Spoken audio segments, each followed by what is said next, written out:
ఇది మా అమ్మమ్మ చనిపోయిన 11th డే. ఇంకా 11th డేనే బట్టలు పెట్టేసుకొని కార్యం చేసేద్దామని చెప్పేసి మామయ్య వాళ్ళు అన్నారు. అందుకని చెప్పేసి ఇంకా మార్నింగ్ మా ఇంట్లో ప్రేయర్ పెట్టించాము. ప్రేయర్‌కి అయితే చాలామంది రిలేటివ్స్ అండ్ పాస్టర్ గారులు కూడా చాలామంది వచ్చారు.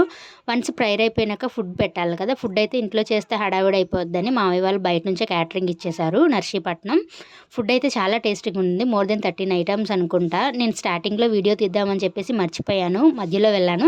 అప్పటికే ఆల్మోస్ట్ సగం అయిపోయిందనమాట. ఫుడ్ అయితే ఏం మిగలలేదు. అలా అని సరిపోకుండా కూడా ఏం లేదు. వచ్చిన వాళ్ళందరూ ఫుడ్ తినేసే వెళ్ళారు. అది ఒక హ్యాపీ థింగ్. చాలామంది ఇట్లాంటి దాంట్లో ఫుడ్ తినరు కదా! కానీ మా ఇంట్లో అయితే వచ్చిన ప్రతి ఒక్కరు ఫుడ్ తినేసే వెళ్ళారు. ఇవాల్టితో మా అమ్మమ్మకి జరగాల్సిన కార్యక్రమాలన్నీ పూర్తయిపోయాయి. అండ్ ఈ కార్యక్రమం అయితే చాలా బాగా జరిగింది. మేము అనుకున్న దానికన్నా బాగా జరిగింది. అండ్ ఇన్ని రోజులు మీకు మా అమ్మమ్మని చూపించలేదు కదా! ఇదిగోండి తినే మా అమ్మమ్మ. మా మామయ్య గారు వాళ్ళ అమ్మ అనమాట. మళ్ళీ నెక్స్ట్ వీడియోలో కలుద్దాం. Bye friends. వీడియో నచ్చితే మాత్రం లైక్ చేయండి, షేర్ చేయండి, కామెంట్ చేయండి.